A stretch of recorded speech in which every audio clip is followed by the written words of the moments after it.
Hello دوستو، ہمارے YouTube channel Islamic GFR کو سبسکرائب کریں اور بیل آئیکن بھی دبا دیں تاکہ آگے آنے والی نیو ویڈیو کی نوٹیفیکیشن آپ تک سب سے پہلے پہنچ سکے۔ السلام علیکم ورحمۃ اللہ وبرکاتہ۔ الحمد لله وكفى وسلام على عباده الذين اصطفى أما بعد، وقال الله تبارك وتعالى في القرآن المجيد والفرقان الحميد، فأعوذ بالله من الشيطان الرجيم، بسم الله الرحمن الرحيم،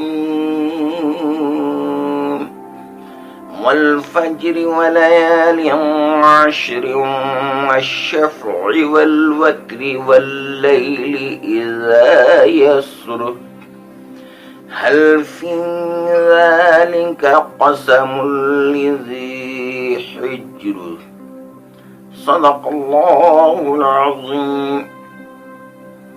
معزز سامعین، محترم بزرگ اور دوستو، ماہ ذی الحجہ شروع ہونے والا ہے۔ اس کی 10 تاریخ کو بقرہ عید ہوتی ہے، عید قرباں ہوتی ہے، عید الاضحیٰ ہوتی ہے۔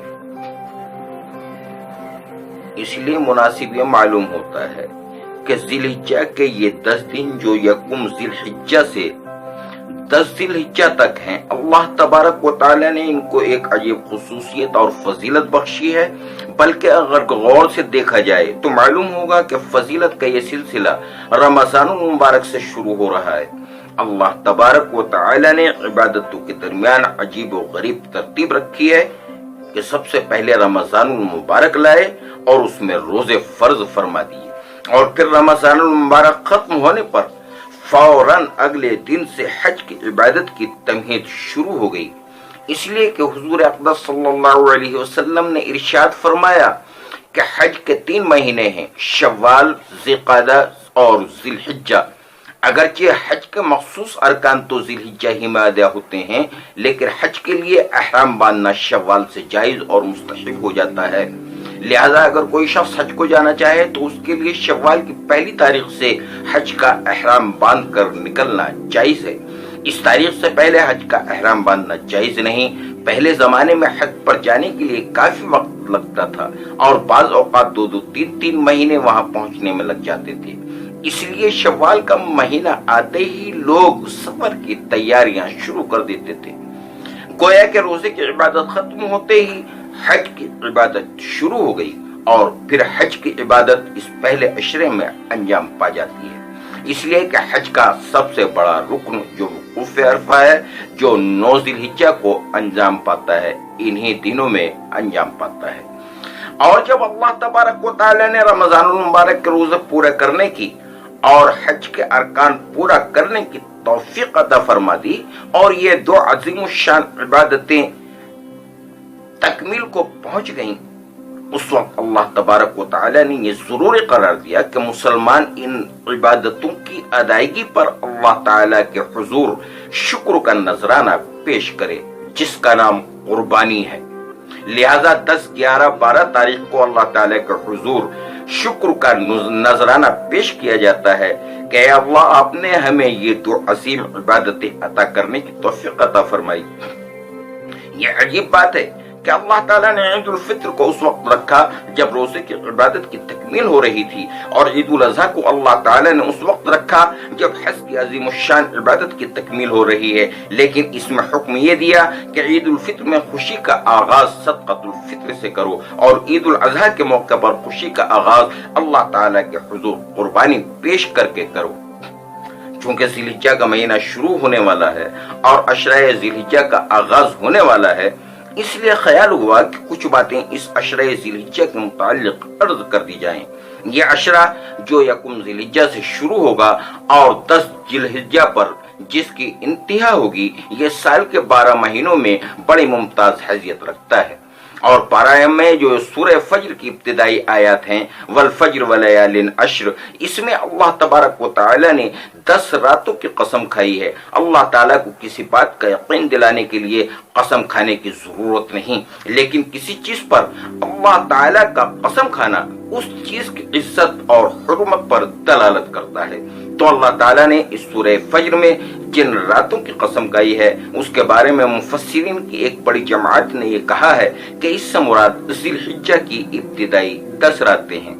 اس سے ان 10 راتوں کی عزت، عظمت اور حرمت کی نشاندہی ہوتی ہے۔ اور خود نبی اکرم سرکار دو عالم محمد رسول اللہ صلی اللہ علیہ وسلم نے ایک ارشاد میں واضح طور پر ان 10 ایام کی اہمیت اور فضیلت بیان فرمائی ہے۔ یہاں تک فرمایا کہ اللہ تعالیٰ کو عبادت کے اعمال کسی دوسرے دن میں اتنے محبوب نہیں ہیں جتنے ان 10 دنوں میں محبوب ہیں، چاہے وہ عبادت نفلی نماز ہو، ذکر ہو یا تسبیح ہو یا صدقہ خیرات ہو۔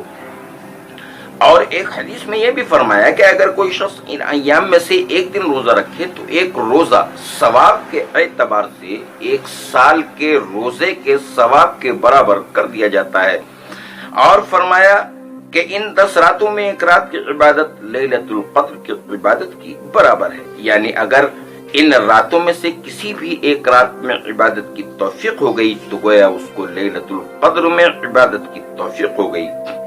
اس عشرہ ذی الحجہ کو اللہ تبارک و تعالی نے اتنا بڑا درجہ عطا فرمایا ہے، اور ان ایام کی اس سے بڑی اور کیا فضیلت ہوگی کہ وہ عبادتیں جو سال بھر میں دوسرے ایام میں انجام نہیں دی جا سکتی، ان کی انجام دہی کے لیے اللہ تعالی نے اسی زمانے کو منتخب فرمایا ہے۔ مثلا حج ایک ایسی عبادت ہے جو ان ایام کے علاوہ دوسرے ایام میں انجام نہیں دی جا سکتی۔ دوسری عبادتوں کا یہ حال ہے کہ انسان فرائض کے علاوہ جب چاہے نفلی عبادت کر سکتا ہے، مثلا نماز 5 وقت کی فرض ہے، لیکن ان کے علاوہ جب چاہے نفلی نماز پڑھنے کی اجازت ہے۔ رمضان المبارک کے مہینے کے روزے فرض ہیں، لیکن نفلی روزہ جب چاہے رکھیں۔ زکوٰۃ سال میں 1 مرتبہ فرض ہے، لیکن نفلی صدقہ جب چاہے ادا کر دے۔ لیکن 2 عبادتیں ایسی ہیں کہ ان کے لیے اللہ تعالی نے وقت مقرر فرما دیا ہے۔ ان اوقات کے علاوہ دوسرے اوقات میں اگر ان عبادتوں کو کیا جائے گا تو وہ عبادت ہی شمار نہیں ہوں گی۔ ان میں سے ایک عبادت حج ہے۔ حج کے ارکان مثلا عرفات میں جا کر ٹھہرنا، مزدلفے میں رات گزارنا، جمرات کی رمی کرنا وغیرہ، یہ ارکان اور اعمال ایسے ہیں کہ اگر انہی ایام میں انجام دیا جائے تو عبادت ہے، اور دنوں میں اگر کوئی شخص عرفات میں 10 دن ٹھہرے تو یہ کوئی عبادت نہیں۔ جمرات سال بھر کے 12 مہینے تک مینا میں کھڑے ہیں، لیکن دوسرے ایام میں کوئی شخص جا کر ان کو کہیں کنکریاں مارے تو یہ کوئی عبادت نہیں۔